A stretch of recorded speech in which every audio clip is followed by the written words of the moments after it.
বৃক্ষ দিয়ে সাজাই দেশ, সমৃদ্ধ করি বাংলাদেশ, এই স্লোগানকে ধারণ করে সিরাজগঞ্জে মুক্তির সোপানে সপ্তাহব্যাপী এই বৃক্ষ মেলায় গাছের চারা কিনতে সকাল থেকে সন্ধ্যা পর্যন্ত ভিড় করেন বৃক্ষপ্রেমীরা।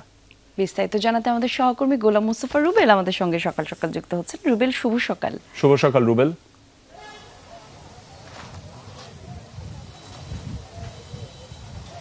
শুভ সকাল এমদাদ এবং কলি, সেই সাথে সকালে বাংলাদেশের সকল দর্শকদের। প্রিয় দর্শক, জানেন যে দেশ জুড়েই কিন্তু চলছে বৃষ্টি, সেই বৃষ্টির মাঝে কিন্তু এখন চলছে সিরাজগঞ্জে বৃক্ষমেলা। আবহাওয়ার সাথে বৃক্ষমেলায় কিন্তু একটি খুব নিবিড় সম্পর্ক একটি তৈরি হয়ে গেছে। ইতিমধ্যে দেখানোর চেষ্টা আপনি দেখতে পারবেন। সকাল থেকে কিন্তু আসলে এখানে বৃক্ষপ্রেমিক যারা রয়েছেন তারা কিন্তু আসছেন এবং বিভিন্ন ধরনের বৃক্ষ দেখছেন তারা, এবং বৃক্ষ কেনার চেষ্টা করছেন। এবং সকালে অনেকে হাঁটতে বেরোয়েছেন, হাঁটতে বেরোয়েও কিন্তু আসলে মেলায় এসেছেন। মেলায় এসে তারা সেই গাছগুলো দেখছেন এবং অনেকেই পছন্দ মতো সেই গাছগুলো কিন্তু কিনেও নিয়ে যাচ্ছেন। অর্থাৎ এই যে আবহাওয়ার সাথে মিল রেখে বৃক্ষ মেলাটি আয়োজন করাতে কিন্তু সিরাজগঞ্জে বন বিভাগের যারা রয়েছেন তারা কিন্তু অনেকটাই খুশি। কথা বলবো মূলত সিরাজগঞ্জে বন বিভাগের যিনি কর্মকর্তা রয়েছেন তার সাথে। এই যে আপনারা 7 দিন ব্যাপী যে বৃক্ষ মেলাটি শুরু করেছেন, মেলায় কেমন মানুষের সাড়া দেখছেন, সবকিছু মিলে মেলার যে আয়োজন, সেই আয়োজনটা কতটুকু আপনাদের সার্থক হচ্ছে বলে মনে করছেন? বৃক্ষ দিয়ে সাজায় দেশ, সমৃদ্ধ করে বাংলাদেশ, এই প্রতিপাদ্যকে সামনে রেখে বন বিভাগ সিরাজগঞ্জের আয়োজনে এবং জেলা প্রশাসনের সহযোগিতায় সিরাজগঞ্জের প্রাণকেন্দ্র মুক্তির সোপানে গত 10 সেপ্টেম্বর থেকে এই বৃক্ষমেলা শুরু হয়েছে। শুরুতে প্রথম দিকে মানুষজনের তেমন উৎসাহ না থাকলেও বর্তমানে বৃষ্টির এবং নিম্নচাপের প্রভাবে, বৃষ্টির কারণে প্রচুর বৃক্ষপ্রেমী মানুষ এখানে বিভিন্ন রকমের হরেক রকমের আপনার বনজ ফলজ ঔষধি চারা নিচ্ছে এবং পাশাপাশি এই বৃক্ষমেলাতে বনায়নের বিভিন্ন প্রযুক্তি এবং কৌশল প্রদর্শন করা হচ্ছে। সব মিলে মানুষের কেমন উৎসাহ দেখছেন? হ্যাঁ, ভালো। ধন্যবাদ আপনাকে। কাকা, এই তো এখানে আসছেন, গাছ কেমন দেখছেন? ভালোই দেখতেছি তো। কিনছেন গাছ? না, কিনি নাই। কিনবেন? হ্যাঁ। আচ্ছা, কি গাছ কিনবেন? দেখি কি কেনা যায়। আচ্ছা আচ্ছা, আপনার এখানে তো বড় একটা নার্সারি রয়েছেন, সেই নার্সারিতে থেকে কি কি গাছ এবার মেলা সবচেয়ে বেশি চলছে? এবার বেশিরভাগ চলতেছে আম গাছ চলতেছে, তারপরে সুপারি গাছ চলতেছে, তারপরে নারকেল গাছ, ওষুধি গাছ, বিভিন্ন ধরনের গাছ চলতেছে। ধরেন যে মেলায় যে সমস্ত গাছ পাওয়া যায় হাট বাজারে তো তা পাওয়া যায় না। এই জন্য সব ধরনের লোক আইসা যা মেলার অপেক্ষায় থাকে যে মেলায় গাছ থেকে উন্নত ধরনের আম গাছ, কাঁঠাল গাছ, মালটা গাছ, বাদামি গাছ, বিভিন্ন ধরনের কাঁঠাল গাছ, ফলসি গাছ কিনবো, বিভিন্ন কাঠের গাছ কিনবো। এই জন্য মানুষের মেলা বিলা টাকা থাকে যে মেলায় কিনবো। তো মোটামুটি মেলা নাগানোর পরে যে অনেক মানুষই ক্রয় করতেছে। তারপরে এই মেলাটা ধরেন যে বন বিভাগের আয়োজনে ধরেন লাগাইছে, খুব বন বিভাগ সহযোগিতা, অর্থ সহযোগিতা, সব সহযোগিতা বন বিভাগ দিতেছে।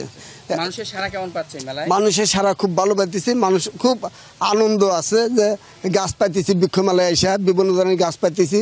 এই জন্য জনগণ আসা খুব আনন্দ পাইতেছে যে এত সুন্দর গাছ উঠছে, আর বিভিন্ন জায়গা থেকে আসা গাছ কিনতেছে মানুষের। মোটামুটি আল্লাহর মধ্যে আমার স্টলে ভালোই কেনা বেচা হইতেছে। আমার স্টলে ওষুধি গাছ, ফলের গাছ, ফুলের গাছ, সব ধরনের গাছই আমার নার্সারিতে আছে। ধন্যবাদ আপনাকে। সব মিলে বন বিভাগের এই আয়োজনে আপনাদের এই মেলায় কেমন বেচাকিনি দেখছেন এবং মানুষের সাড়া কেমন? ধন্যবাদ যমুনা টিভিকে। সিরাজগঞ্জের মানুষ বৃক্ষপ্রেমী এবং বৃক্ষকে তারা ভালোবাসে। এখন যেহেতু পরিবেশ খুবই ভালো, সেই হিসাবে ব্যাপক সাড়া পাওয়া যাচ্ছে। তারা প্রচুর পরিমাণে বনজ, ফলজ, ঔষধি বিভিন্ন প্রজাতির চারা তারা ক্রয় করে লাগাচ্ছে এবং ব্যাপক সাড়া পাওয়া যাচ্ছে, যেটা অবিস্মরণীয়। সিরাজগঞ্জের মানুষ যে এত বৃক্ষপ্রেমী, এটা আপনি মেলায় না আসলে অনুভব করতে পারবেন না। এখন এই যে মেলাটি শুরু হয়েছে, আপনাদের 7 দিন থাকবে, এটাকে বাড়ানোর সম্ভাবনা আছে যেহেতু বৃষ্টি আছে? এখন এটা কর্তৃপক্ষর ইচ্ছা, মানে গাছ মালিক সমিতি তারা দাবি করছে 3টা দিন তারা বৃদ্ধি করার জন্য। হয়তো আশা করি কর্তৃপক্ষ, বন বিভাগ সিরাজগঞ্জ এবং জেলা প্রশাসন হয়তো বিষয়টা বিবেচনা করে, যেহেতু আবহাওয়া পরিবেশ ভালো, সেই হিসেবে হয়তো 3 দিন বৃদ্ধি করতে পারে। ধন্যবাদ আপনাকে। আমি দেখছি যে একজন বৃক্ষপ্রেমী রয়েছে, আপনি তো জানি যে অনেক রকমের গাছ আপনি কেনেন এবং সেই গাছগুলো বিভিন্ন জায়গায় রোপণ করেন। এখান থেকে মূলত কি কি গাছ আপনি কিনলেন? এখান থেকে আমি কাঁঠাল গাছ, আম গাছ, সুপারি গাছ, এসব গাছ নিয়েছি। বেশিরভাগ ফলজ গাছ নিয়েছি এখান থেকে। তাছাড়া আমি এই গাছগুলো কোথায় লাগান? এই গাছগুলো আমি আমার গ্রামের আশেপাশে বা অন্য অন্য জায়গায় এটা আমি লাগাই থাকি। যেমন সিরাজগঞ্জ হাট পয়েন্ট আছে, এই স্কুলের আঙিনায় আছে, আমাদের প্রাথমিক বিদ্যালয়ের কাছে লাগাইছি, আর বিভিন্ন জায়গায় আমি এটা লাগাই থাকি। ধন্যবাদ আপনাকে। প্রিয় দর্শক, গাছের কিছু ফলও কিন্তু রয়েছে, সেই ফল ধরে ধরে আছে বিভিন্ন গাছে, সেই ফল সহ কিন্তু গাছগুলো বিক্রি করা হচ্ছে এবং অনেকেই কিন্তু সেই ফল সহই কিন্তু গাছগুলো কিনছেন। দেখতে পাবেন মালটা ধরে আছে, একদম অনেক সুন্দর মালটা কিন্তু ধরে আছে, কিছুদিন পরে কিন্তু হারভেস্ট করা যাবে এবং সে যে ফুল ফল এবং সব মিলেই কিন্তু আসলে অনেকটাই কিন্তু মানে মুখর আনন্দ মুখর পরিবেশের মধ্যে দিয়ে সিরাজগঞ্জে এই মেলা অনুষ্ঠিত হচ্ছে। মেলায় এসেছেন, কি কি গাছ কিনলেন? এই আমরা গাছ কিনলাম, কাঁঠাল গাছ কিনলাম, আর ফলের গাছ এগুলা আপনার ওষুধি গাছ লাগাইছি, মানে এমনি সস্তা দামি। আপনাকে প্রিয় দর্শক, যেমনটি দেখছিলেন যে আসলে এই সিরাজগঞ্জে বৃক্ষ মেলাটি কিন্তু অনেকটাই জাঁকজমকভাবেই শুরু হয়েছে। ইতিমধ্যেই কিন্তু ফুল ফল এবং বনজ গাছ দিয়ে কিন্তু ভরপুর হয়ে গেছে পুরো মেলার প্রাঙ্গণ। অর্থাৎ সকাল থেকে একদম মধ্যরাত পর্যন্ত কিন্তু মেলা প্রাঙ্গণে সকল দর্শকদের আনাগোনায় বুঝিয়ে দেয় যে সিরাজগঞ্জের মানুষ কতটা বৃক্ষপ্রেমী। প্রিয় দর্শক, আপনারা যারা আশেপাশে রয়েছেন তারা সকলেই সিরাজগঞ্জের মুক্তির সোপানে এই বৃক্ষ মেলায় আসবেন, বৃক্ষ কিনবেন এবং বৃক্ষের প্রতি ভালোবাসা দিয়ে কিন্তু বৃক্ষে পুরো বাংলাদেশ সমৃদ্ধি গড়ে তুলবেন, এমনটা কিন্তু মনে করছেন মেলার আয়োজকরা। ফিরে যাচ্ছি স্টুডিওতে। চমৎকার খবর দেখলাম রুবেল আপনার মাধ্যমে, এবং সিরাজগঞ্জবাসীকে ধন্যবাদ দিতে চাই, এত সুন্দর আয়োজন করছেন এবং উৎসাহী যারা এসছেন, দর্শক যাদেরকে দেখলাম, দর্শনার্থী যারা আছেন, যারা গাছ কিনছেন।